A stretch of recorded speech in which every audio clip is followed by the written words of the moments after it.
Hello everyone, my name is Anitsu and I'm back with another Digimon deck profile video. So today I'm going to be taking a look at BT14, and BT14 offers us lots of new and powerful tools to be able to build and iterate on some new and existing decks. And today's deck I'm going to be focused on is going to be a brand new iteration on the D-Brigade deck.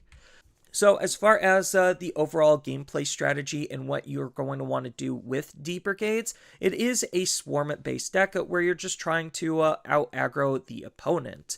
There's two main ways that you could build and approach this deck. One is a more Rookie Rush style of deck that's low to the ground aggro, focused on your level 3s and your level 4s, to put the pressure on as quickly as you possibly can while the opponent is trying to set up. Then the other approach to the deck is a more traditional stack-focused deck that wants to try to go up into its level 6s and use its level 6 to do even more powerful things.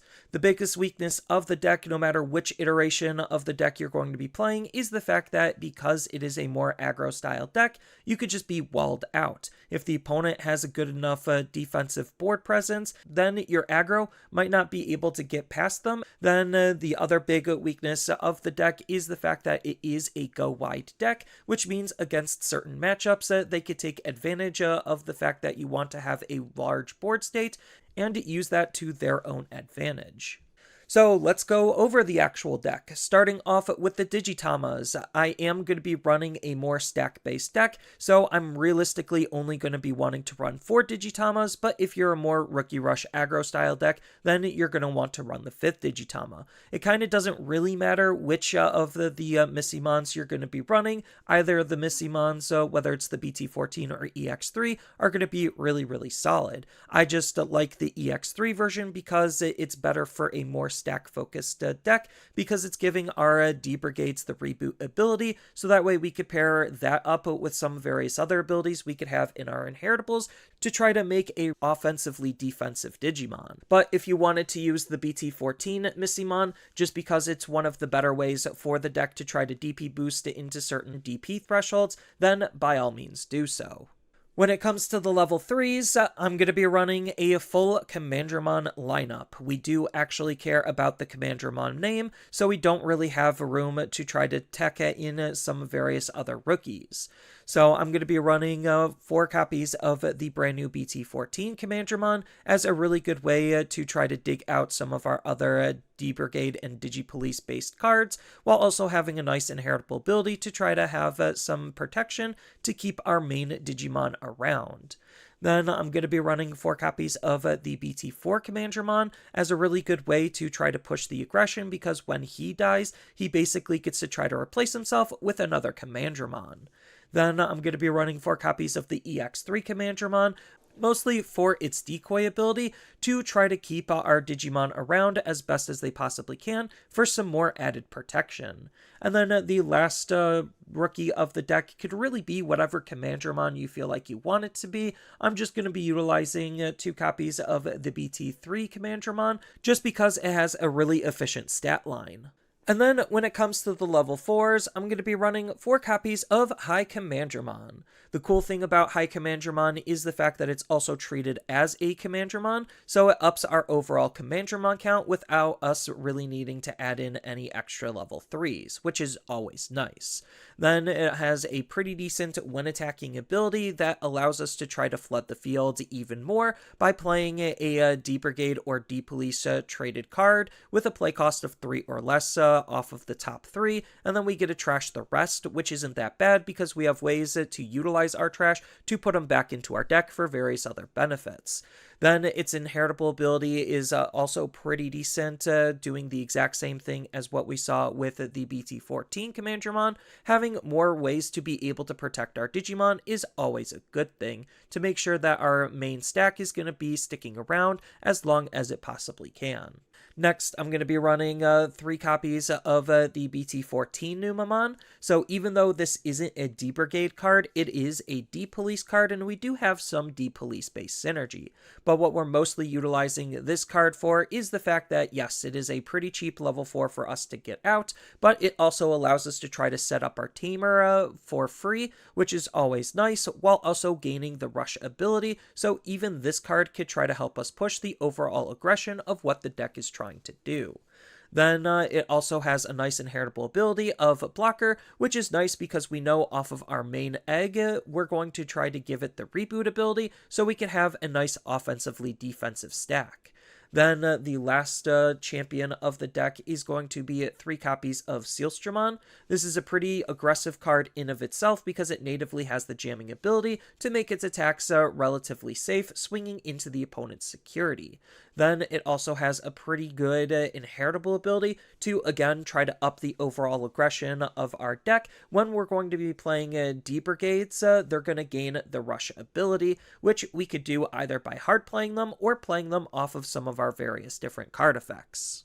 And then when it comes to the level 5s, if I wasn't trying to build a stack, I would definitely run less level 5s than what I'm running here. But because I am actually trying to build a stack, these are the best level 5s that we have to be playing around with. So I'm going to be running 4 copies of the brand new BT14 Cargo Dramon. So this card has some pretty decent usability with both an on-play and when digivolving ability to allow us to try to spawn more D-brigades and D-polices, this time with a play cost of 4 or less off of the top 3. Then it has a nice inheritable ability that triggers during all turns. If they're trying to delete our Digimon, then we could potentially replace them with a Commandramon off the top 3. And then I'm also going to be running 3 copies of the EX3 Tank Dramon, doing something kind of similar to what the Cargo Dramon is doing, just not as good. So when we Digivolve up into this card, we get to play a D-Brigade traded Digimon with a play cost of 5 or less off the top. Then its inheritable ability is a little bit different, where it's still trying to help us play out our Digimon. It's just when our D-Brigade traded Digimon attacks, we get to check the top 2 and be able to play out a Commandramon from among them for free, which is pretty nice, again, to try to flood the field as best as we possibly can. Which then leads us into our level 6s. So we actually do have some pretty decent level 6s that we're going to want to utilize. I'm going to be mainly focusing on the brand new Brigadramon as the main level 6 of the deck. If you really wanted to, you could take out an EX3 Darkdramon and just run 4, but I found that just having 1 is good enough at times, which is why I'm going to be running him at 3 copies. So this is a pretty decent Digimon, having a nice when digivolving ability to try to remove the opponent's mid to low level Digimon, which is pretty nice, making sure we could clear certain threats off the field.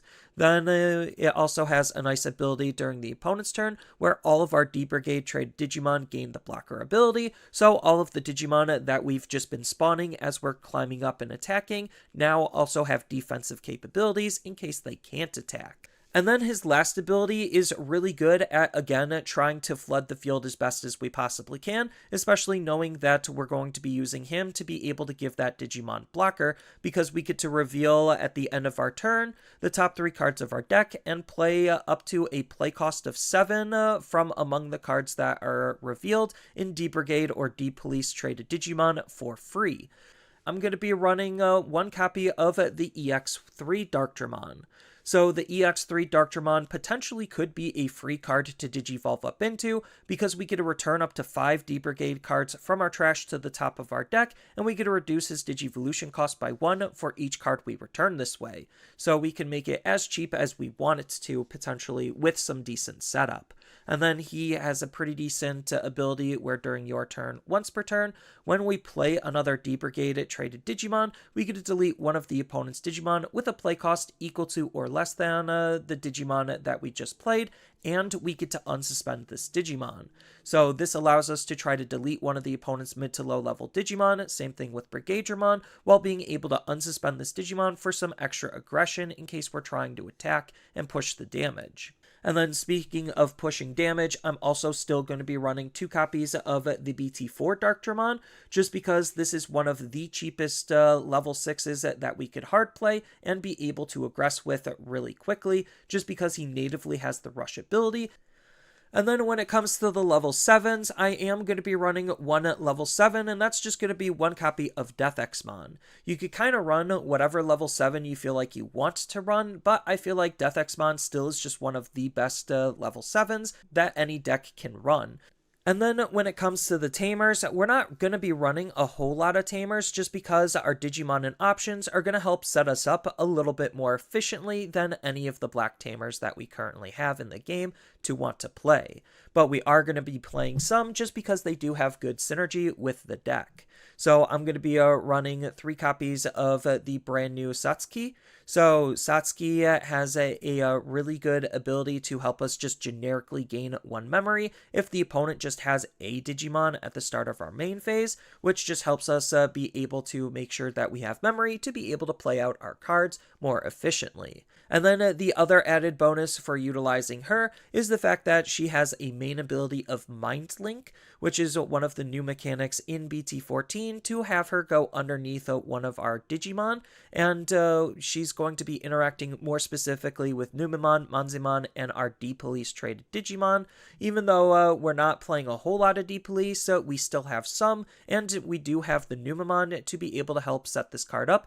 And the reward for using her with the Mind Link ability is her 2 inheritable abilities. The main one that's going to be happening during all turns is as long as the Digimon is a Numemon or Manzimon or has D-Police in its traits, then it gains the Jamming and Reboot ability. Again, 2 very decent abilities at making sure we could have some pretty offensively defensive Digimon. And then she even has a nice end of all turns ability, where we basically get to play her out of the Digivolution source, so that way it splits her out to be a Tamer, so that way we could gain that memory gaining ability while setting up a Mind Link on a different Digimon if we really wanted to. So it's adding some protection on being able to reutilize her inheritable ability. And then the last Tamer of the deck is going to be 1 copy of the BT4 Izzy. So Izzy is just a generic memory fixing Tamer, making sure that we're always going to be at 3 memory, which is really important for some lines of play, like hard playing our BT04 Darkdramon. Then on top of that, it has a nice on-play ability to be able to make sure that we could look at the top cards of our deck. If they're all black, gain a memory, effectively making him a 3-cost memory setting Tamer. And then we get to put the cards back on top in any order. So we do have card effects that do care about what's coming off of the top of our deck. So being able to rig it with Izzy is definitely going to be really useful and handy. And then when it comes to the options, I'm running a pretty simple but effective option lineup. So I'm going to be running 3 copies of a DCD Bomb. So this is going to be the removal option for the deck, just because we get to de-digivolve 1 on one of the opponent's Digimon, which again could be relevant if we're being walled out, so that way we could get rid of the problematic Digimon and be able to try to push the aggression forward. But the added benefit for utilizing this card outside of just a cheap de-digivolve is the fact that we get to return 3 cards with a D-Brigade or D-Police from our trash to the top of our deck, to then be able to delete up to a play cost of 6 or less worth of Digimon on the opponent's field, so that way we could try to deal with either one sizable body or multiple smaller bodies. And then I'm going to be running 3 copies of defensive training, just because there's no real reason not to run defensive training, just because the training cards are that good at being able to try to look at the top 2 and add any black card from among them, whether that's an option, Digimon, Tamer, doesn't matter. As long as it's black, we could add it to our hand, and then we could use it to set up its delay ability to reduce the next Digivolution cost by 2 at a later turn for some really big important power plays. Then I'm also going to be running 2 copies of Black Memory Boost. If you really wanted to, this also could be Pride Memory Boost, just to try to help flood the field a little bit better. It doesn't really matter just because it's a memory boost at the end of the day, using its delay ability to gain it to memory, but I am a stack-based deck, so I do want to prefer the consistency on making sure I can find the parts and pieces that I need, and looking at the top 4 for any Black Digimon from among them is a pretty good amount of digging. But that's pretty much it for the main deck, and there is still just more tech and tools that you could think about utilizing to further customize the deck based on what you have access to and the type of playstyle you want to try to prioritize. And then the deck even does have some potential future support, not necessarily for D-brigades specifically, but for some various other things that D-brigades generally is going to be playing around with. So unfortunately, we're not getting anything in EX5, but we are getting some things in BT15 for us to play around with, like more DigiPolice based cards. And we also get more Machine and Cyborg support, which Commandramons are also Machine and Cyborg traded Digimon. So we could think about utilizing either of those tools to further enhance what we're doing in the future.